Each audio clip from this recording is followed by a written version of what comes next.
සුබ දවසක් වේවා කියලා හැමෝම පිළිගන්නවා මේ අපි J Resident versus private limited එකකින් මේ අද මම පොඩ්ඩක් ඔයාලට කියන්න ආවේ පොඩි දෙයක් ගැන. ඒ තමයි මේ කට්ටිය කියන FTR 223 carburetor, CB 223 carburetor සහ SL230 XR230 ඒ carburetors fail කියලා. fail කියලා කියන්නේ එකම හේතුව තමයි යාලා කියන්නේ වැස්සේ පදින්න බෑ. සහ මේ කාර් එක මිස් කරන තෙල් හරියට තියාගන්න බෑ. ඔය වගේ නොයෙකුත් කතන්දර කියනවා.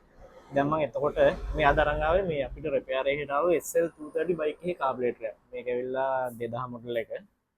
එතකොට මේකේ කස්ටමර් අපිට ගේනකොට අපිට තව වැඩ වගේකටත් එක්කයි මෙයා කිව්ව ප්‍රධාන දෙයක් තමයි කාබුරේටරින් කියන්නේ මේ බයික් එක RP කියන්නේ සාමාන්‍යයෙන් ස්පීඩෝ එක 40න් එහා දුවන්නේ නැහැ. සහ බයික් එක කඳුව දින්න බෑ. ඔය ප්‍රශ්න ගොඩක් කිව්වා.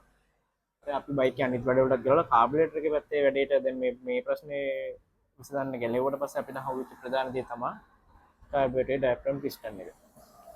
මේ දෙන්නේ පිස්ටන් එක. මේ ස්ලයිඩර් එක මෙතනින් උඩට ඉස්සෙන්නේ නැහැ මෙතනින් එහාට. මෙච්චරයි ඉස්සෙන්නේ. අපි කොච්චර සිලෙක්ට් කරත් මෙයා ඉස්සෙන්නේ මෙච්චරයි ඩයෆ්‍රම් එක. සහ ඒ ලෙඩේ ආවා. ඕක තමයි ඇත්තටම ප්‍රධාන හේතුව. ඒකට අපි හේතුව මේ කාබුරේටර් එක ගලවලා බලමු.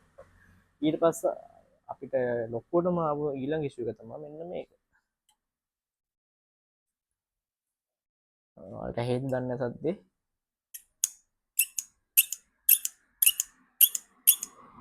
බටර්ෆ්ලයි ටොටල් එක මේකේ බොඩි එකේ ගෑවෙනවා. ඒක වෙන්න හේතුව මෙන්න මෙතන මේ ප්ලේ එක. කවුරු හරි කලින් කාර් එකක් ගලවලා මෙතන මේ මොෂර් එකක් දාලා.